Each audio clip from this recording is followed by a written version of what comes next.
Let's begin the poem An Elementary School Classroom in a Slum by Stephen Spender. Dear students, you need to understand that this poem is written in free verse. It does not consist of any rhyming scheme. But the usage of various poetic devices like simile, metaphor, repetition, alliteration, imagery has added to the beauty of the poem. Very beautifully, these poetic devices have been used to emphasize two contradictory worlds. One world, that of the slum dwellers, the second world is of the civilized world. The people living in the civilized world, they consider these slum areas as a blot on their society. Far, far from gusty waves, these children's faces, like rootless weeds. Now, in this first stanza, you need to understand that the poet has very beautifully given us the description of the children in a slum classroom. Now, far, far from gusty waves, it refers to from far, far, the poetic device used is repetition or refrain. Now, far away, it has two significance, it has two meanings. One meaning is that these children or this particular classroom or their slum is far away from the gusty waves. Now, what do you mean by gusty? Gusty means blowing strongly. That means the waves that are there in the sea. That means these children are not able to enjoy the beauty of nature.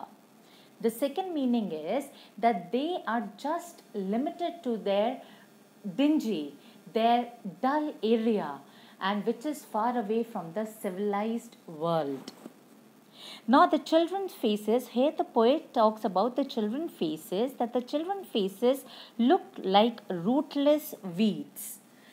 With the usage of simile, that means the children's faces are compared to the rootless weeds. Now, what do you mean by rootless?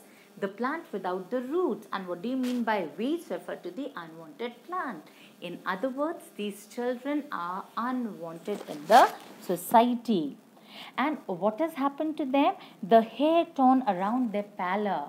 Pallor refers to pale faces. That means again the description of these children are given. The untidy look on these children's faces are told to us that their hair is scattered over their pale faces. The very first child that is introduced in the classroom is the tall girl with her weighed down head. Now, weighed down head doesn't mean that she has bowed down her head, but in one way it again refers to that though she has grown tall, but then she has been weighed down with the responsibilities. The tall girl who is sitting there, she is very depressed. She keeps her head down, not because she is feeling sleepy, but she is keeping her head down because she is burdened by the responsibilities. The paper seeming boy. Now, there is another boy. Now, this particular boy is compared to a paper. Now, since we do not have the words like or as, so this is metaphor. That means what is the quality of this boy? The quality of this boy is that this boy is malnourished. He is undernourished.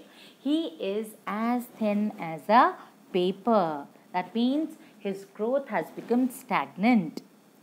That boy who is sitting in a corner, he is very, very thin.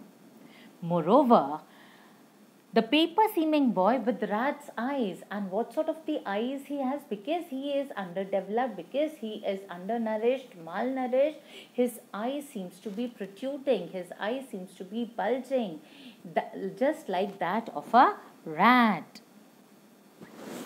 The stunted, unlucky hair of twisted bones. Now, there is another boy.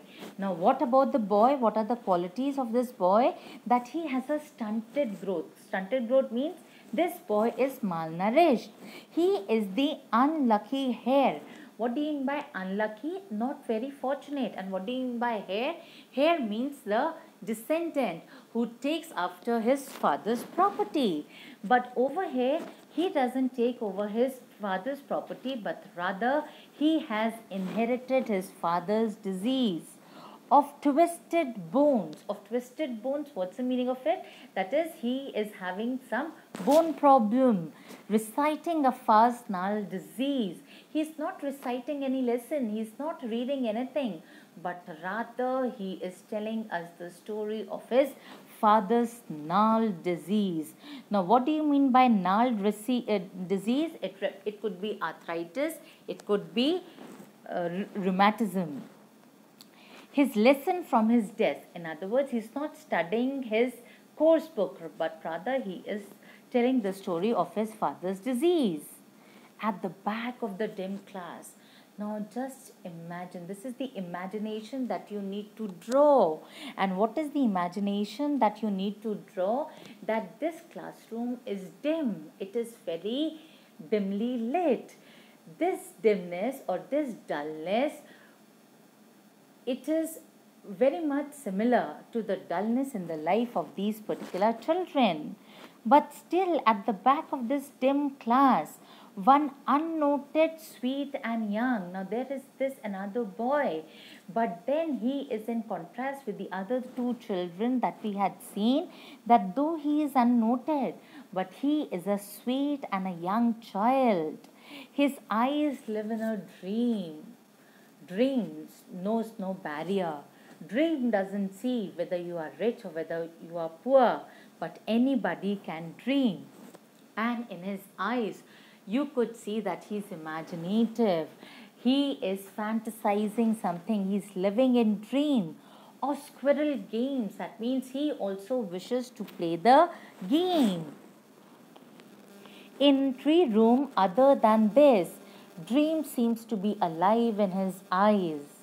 He dreams of outdoor games outside his dull and drab classroom. He dreams of squirrel playing games in the hollow of the tree. In other words, where we see the other two children, they are reciting their history. They are reciting what bad days that they are facing. On the other hand, we see this particular boy, that he is an imaginative boy. He is living in imagination and he wants to relive his life.